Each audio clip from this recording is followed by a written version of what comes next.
When it comes to home recording, I think most of us like to spend our money on gear, you know, whether it be mics, preamps, monitors, all that stuff. Hey, it looks cool, it's fun, but I think the one critical thing a great many of us tend to overlook is room treatment. And make no mistake, missing this is a critical error because you can screw yourself before you even set up a microphone and hit record. Let me show you exactly what I mean. Here's a set of drums recorded with absolutely no acoustic treatment.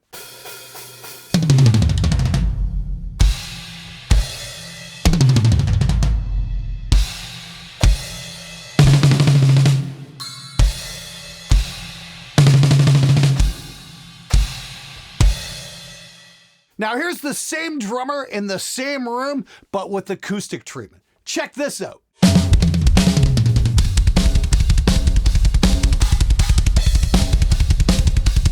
Let me take you guys to San Diego, California, where we went to the drummer Dave Velez's place and we helped him install $7,000 in acoustic treatment to get a better sound.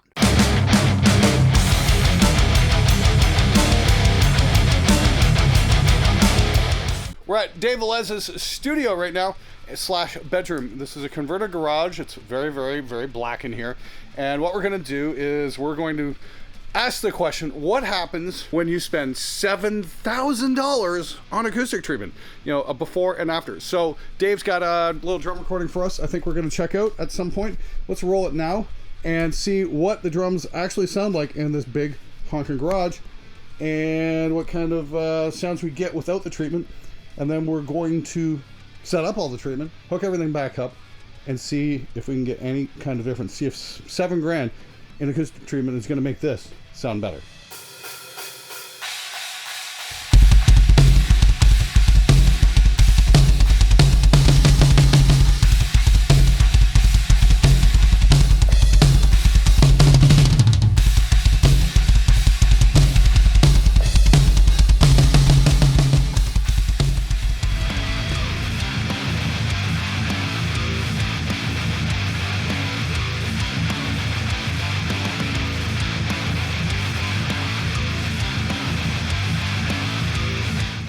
So we're going to take a look at what's going on here with treatment and with no treatment. See, we've got several different fucking layers here. This is my no treatment take. And then we've got some examples here with using the various different kinds of GIC acoustic treatments. Just for the record, GIC Acoustics is not paying me to make this video. I have no affiliation with them whatsoever. Dave had the time and the money and he thought, hey, I'm going to treat my room correctly. And this is a great example. It shows how much of a profound difference that treating your room can be. I'm not getting paid by GIC. They aren't seeing this video. They don't even know who the hell I am at this point. So here's a nice easy beat. This is with no mixing. This is just raw mics. No treatment here.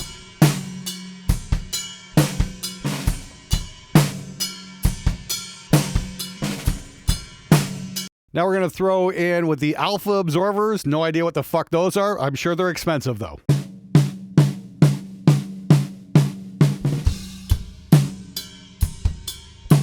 All of a sudden, we've got some bottom end going on that kick.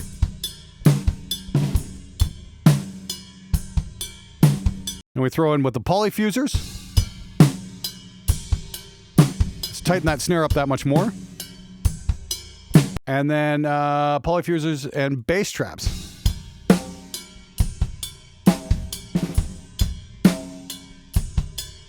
Wow. So just with straight alpha absorbers, whatever the fuck the alpha absorbers are.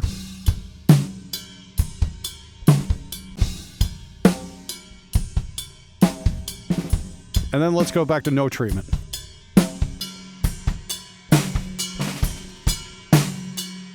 Okay, that's a pretty massive shift going on right there. That's for sure. I mean, let's take a look at the room mics as well. Like we're going to go into this great big tom fill thing. Check this out. So no treatment.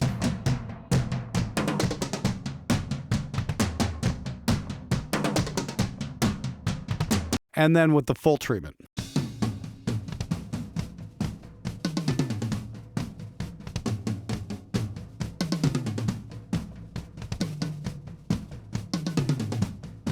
One more time.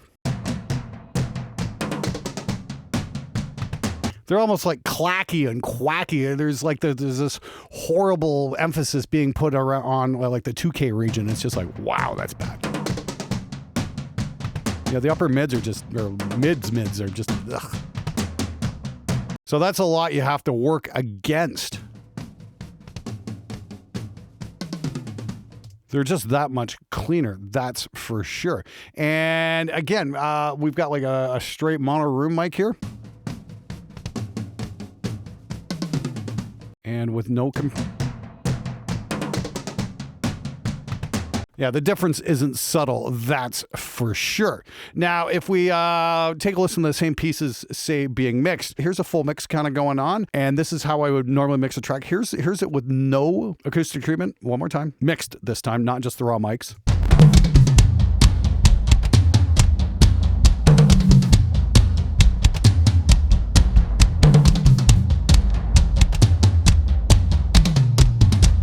And then we're going to play that same bit with full treatment.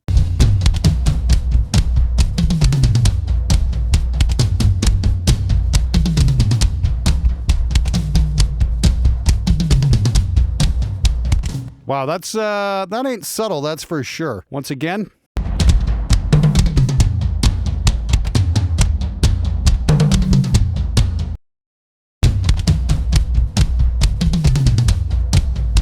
That just cleans right up and cleans up so nicely. Gotta say, I'm pretty impressed with the results. One more time, check out just that kick and snare in the beginning.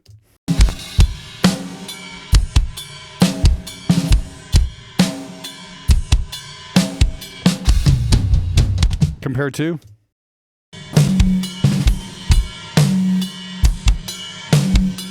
no treatment. Hear that? It's like, that's worse than Lars on fucking Saint Anger. This is horrible resonance going on. Yikes.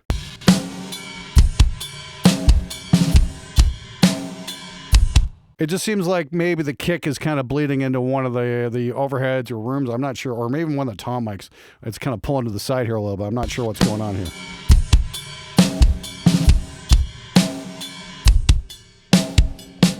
Yeah, it's one of the room mics. That's exactly what's going on. Okay. There's a much more prominent room kicks in the room mics, which is pretty interesting. But then again, that kind of makes sense because we've got more treatment going on. What that's going to do is that's going to stop all the low-end frequencies from bouncing around the room and then coming back into the mics out of phase. So we're going to hear things much more cleanly.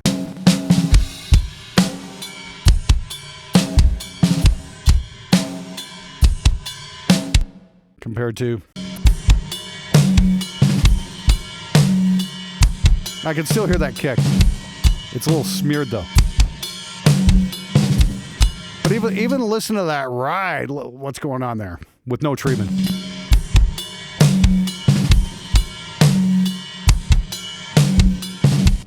And again, same beat.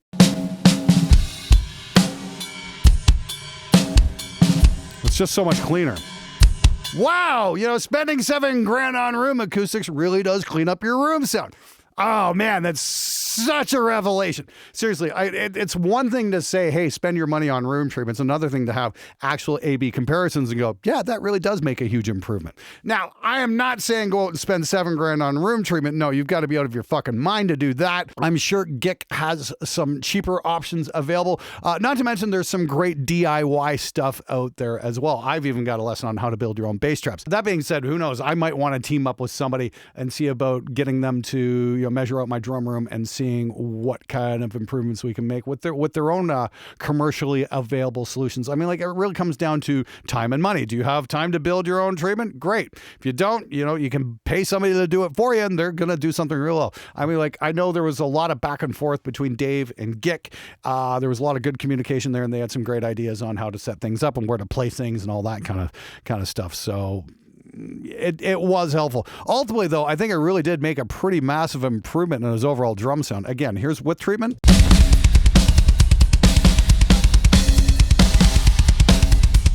And without.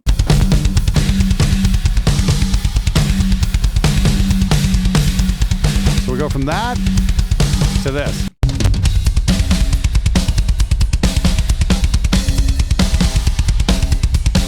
Now, can you make adjustments with the EQ? Maybe, but the question is, do you have the time required to put in to make all those EQ adjustments to make things better? Fucked if I know. I mean, like me personally, I don't have time to fuck with it. Generally, I like to start off with a best source as possible. So yeah, spending the money on room acoustics will definitely give you a much better source to work with. Okay, let's go back to the garage. We'll take another walk around and then we're gonna run the full mix. Look at this. It's kind of a fucking mess in here. We are in the room after a long day of setting up acoustics, and wow, there's already a massive improvement in the sound of this room. There's still half the stuff is in the mail, it has to come. Bass traps we thought were going to show up today. The ceiling cloud came. We didn't have time to install those, but we did get the traps up. Actually, those aren't traps, those are diffusers with traps behind them. What do you say, Dave? Fuck yeah. We're already noticing a gigantic improvement in how this room sounds, though, I gotta say. I was a little skeptical at first. I think GIK Acoustics, GIK, whatever, however the hell you pronounce them, I think they've really knocked the whole ball right out of the park with these things, because I don't know if you can really tell over the camera mic, of course, but the room had a lot of flutter echo because of parallel surfaces and whatnot. Dave, clap for us.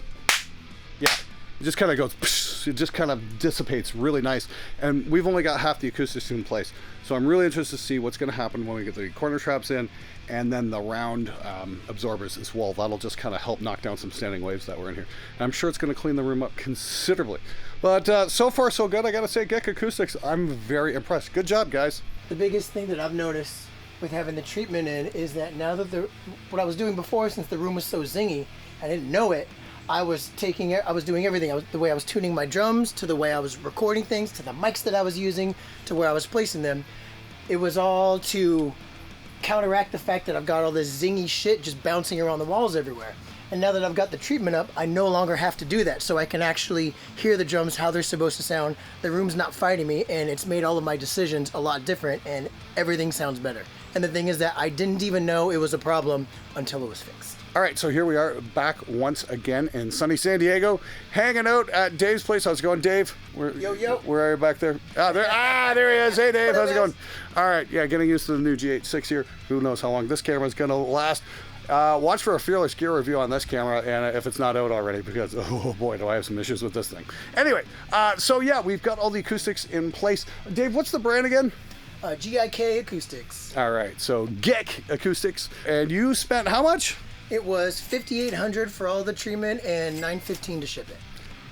So we got all the stuff in place, and I was here helping install all this stuff, and we actually had to do a bit of staggering to get this to work with Dave's system of rafters and whatnot, and just support struts. Now if we take a look here, you can see the ceiling's a lot taller here and a lot shorter here over the drum, so this means the sound is actually getting thrown this way. And that's pretty damn cool. We get some pretty damn good results with that. But I was gonna say, I noticed the before and after is that the bottom end really tightened up, especially on the toms, that's for sure. That was the thing I noticed. The biggest thing was those floor toms over there. They sound massive compared to what they were before I had the treatment. Even when we just had the Alpha, these panels right here, which was, a third of the cost. So I noticed, that would be, they were roughly, $2,000 maybe. That was like the biggest part of the sound that I noticed was how well that worked. If you think of the 80-20 rule, where you're going to get so much of your 80% of your results by 20% of it. Like the results that I got just from those was a massive difference from the previous untreated thing. Cool. So I would say if you're on a budget and you're like, oh, I can't throw down $5,800 for treatment and another $1,000 to ship it, you start with those because they're great. Take a look here. What we got doing is hanging here on the wall, and we just found these little standoffs and hook system we picked up at Ace Hardware. No big deal. It's pretty damn easy to get these in, and they just sit right into the drywall. No problem. They just grab and stay, and they're absolutely fantastic. Not very much money at all to get these to hang. And they're super easy to reposition. Yes, they are. And yes, we definitely did fuck a couple up occasionally.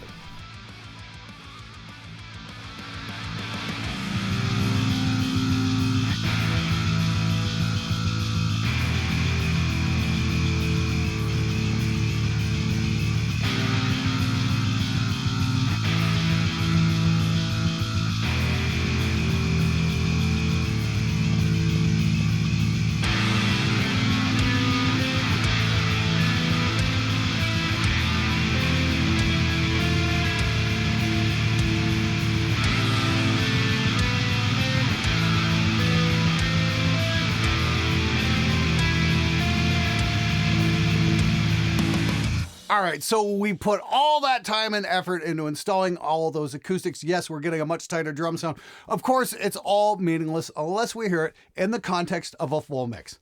Hit it!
There you go, $7,000 in acoustic treatment. Do you think it was worth it?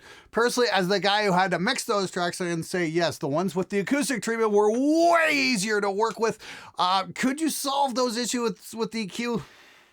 Fucked if I know. I honestly couldn't tell you. I wouldn't have the time to do it, that's for sure. Maybe if you had nothing else to do for a year, you might be able to clean those tracks up and whatnot. But chances are, putting some soft stuff around your room might help, that's for sure. Of course, yes, you can always do the DIY route. There's tons of great information out there on my channel included on how to build your own bass traps, and those will definitely do the job, that's for sure. All right, now before we go, I've also got a little bit of a rant here about the condition of the tracks that I got because it added me a whole bunch of extra work. So if you're ever considering about maybe shipping your tracks off to be mixed at another studio by somebody with a quote unquote more developed ear, or you need some help, that kind of thing, here's a couple of hints on what not to do when you send the mix engineer those tracks. Here we go. All right, so we're over at the desktop here. Before we jump into it, I just want to say, guys, just a word of advice. When you're handing stuff off to be mixed by somebody else, you want to make that mix engineer's job as easy as fucking possible. So that means don't throw in alternate drum takes for the mix engineer to have to sift through, okay? Just don't fucking do it. You see how we've got D6 EW, D6 EW, these are completely different tom mics. On top, give me one set of tom mics, not two. We don't need them. Seriously, this is all extra shit that we need to wade through. This is the thing. I was trying to do the A-B mixes, and it took me 2 fucking hours to get those done just because of all this extra unnecessary bullshit that's not helping the fucking aim of the video out, and that is to show off what the room acoustics are doing, okay? Don't treat your fucking demonstration video like a full-on music production. Keep the goal in mind. That helps too, we're not mixing this, to go on a multi-platinum selling record. This is for a fucking YouTube video. And again, we've got, look, this is just the insanity here. Overheads, overhead, left, hat, left ride, and bells. Do we really need that many fucking spot mics? Really? For this? Most of the time, left overhead, right overhead is all you need. I rarely even mic the hat because most drummers hit the hats hard enough. The rest of the shit, maybe a spot ride, but probably not. I tend to prefer simple drum setups and simple miking configurations. That way we can, work with the player and try and get them to hit the best they possibly can. Single kick drum, 4-piece, maybe a 5-piece kit, and then all the extra bullshit, like I like to fly in on separate takes and whatnot. I like if there's a little effects tree or bells or something like that, we can throw it in a little bit later, you know what I mean? Let's concentrate on the core effects of the drum set. And let's worry about getting the fundamentals right before all the rest of the bullshit. This is complete overkill, and honestly, if a client had sent me this, I would probably reject it. I'm doing this as a favor to a buddy of mine. Love you, Dave, seriously, okay? I'm griping, but doesn't change the fact you're my friend. I just want to strangle you right now, but other than that, yeah, no problem. let's get into it here. So that's rant out of the way. Remember, guys, when they talk about 80-20, you spend 80% of your time fucking around so you can do 20% of the time actually working. This is an extreme example of that. I spent so much time fucking around doing crap I don't need to be doing. And that's why projects take forever. If you're handing your files off to be mixed somewhere and you're wondering, well, why is it taking so long? Why is it taking so long? How much extra work did you give to the mix engineer? Seriously, take a good look in the mirror and ask yourself, did I make this job more difficult than it needed to be? Chances are the answer is probably going to be yes.